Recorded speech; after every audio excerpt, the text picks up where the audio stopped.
Have you ever pictured yourself in your favorite chair next to the fireplace late in the evening, reading the newspaper, catching up on what's happening? Except that's more of a thing of the past. Sometime in the late 1900s, have you ever wished to live like people in either the 40s or the 50s and eat at the retro restaurants, read about significant events in the newspaper? Well, I took the liberty in pulling the line issues from the shelves in past years so you could live your dreams. These issues are actually from our school. This issue is from 1928 to 1929 with students' input. To give perspective, this is what a page looks like from the 2020 to 2021 issue, and this is a page from the time period we'll be looking at. Without further ado, enjoy.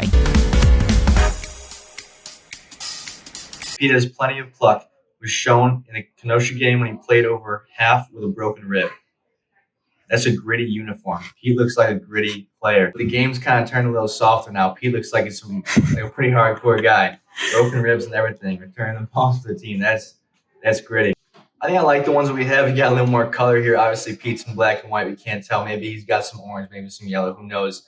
But I like the helmets. Wow. Yeah, geez, Pete. That's what a uniform. It's pretty old. There's no face mask or anything. It's just a leather helmet. Padding, there's hardly any. It says he is noted for his long runs through broken fields, which I'm guessing it was a wide open field. They're just like plain uniforms, but the newer ones are like, what would you call it? Like newer, I guess. Why is his head shaped like a cone head? Like, he actually looks really dumb. And also, what are these stripes? Like, LT isn't about stripes. Like, seriously. Kind of confused. What does it mean? Lion, but like lion. I feel like it's kind of not necessary because, I don't know, I feel like most people don't know about banks or anything about that. Rely on that. First National Bank, LaGrange, Illinois. Illinois with 2 L's. I don't think that's usually how it is, but rely on that. Lion. It's funny, it's got the lion and like we're LT lions, so I appreciate that. And like save to be successful. I see where they're coming from. I really like their uniforms. Very interesting with like the stripe. It looks like they have like a lanyard, it's like the homecoming queen like sash. I also like how their pictures are like army like. Okay.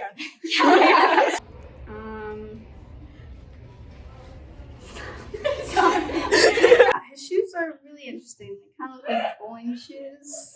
Not really running style. Some socks.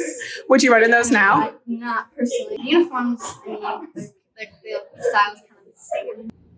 They're all super scrawny. They're like some scrawny dudes, which is interesting. And their uniforms don't help them out very much. Their shoes look like running shoes. Oh my goodness, what are they wearing? No, they're all wearing boots. It seems like you're saying a bunch of words that are like the same thing, like, oh, this is really, really cool. Maybe tell me a bit more about it. But I mean, I guess for the time it was like, oh, this is like the coolest thing to have. But I guess there's so many more options today that I wouldn't be convinced yet. So if someone like were to give you a choice between like a white Jeep or one of those, like a Buick from like the 1930s, would you rather have like the white Jeep or like a really retro? I would like to have car? the old car. I mean, I feel like there's more of a story for that. So, I mean, granted, there's always Jeeps around everywhere, and you know, it's not too bad of a car. But like, I think just having something that's old or has a story with it is definitely cooler. But I guess if it was a time period, not so much. And would you like be willing to sacrifice like no AC, no aux or anything, or there's probably radio but no like plug-in Bluetooth or something like that for the like traditional cool car? I guess so. I mean, like, I love AC. I love having heat. I love having aux too. But you know, I guess in the winter it's gonna suck, but maybe not so much in the summer. Okay, so I would definitely get this car because I think it's classy and I don't know, I think it'd make a funny noise because, like, you know, the older cars, they sound like train. I can fit all my friends in here, you know, I can pull up to the LT parking lot and I can just be like, hey, what's up? My car's better than yours. If it were in today's society, I would buy it, yes, as long as it's as big as it is and it's electric, and also it can like rise up so I can get my orders from the drive-thrus at Chick-fil-A because We love Chick-fil-A. I would take this car in cherry red because not only Lana Del Rey, but also because, because we all love Lana Del Rey, but also like cherry, like red. It's like, it's pretty bold, Not like the red now. There's like a different red, you know what I'm saying? There's reds that are like, like reds that like, I guess you could say, are sort of like drier. Yeah. What type of tire do you drive? What type of car do you drive? Okay, that's all. Hope you've enjoyed this episode. Stay tuned for the next one, and don't forget to check out the Line website and read our recent print issue for other great content. Thanks!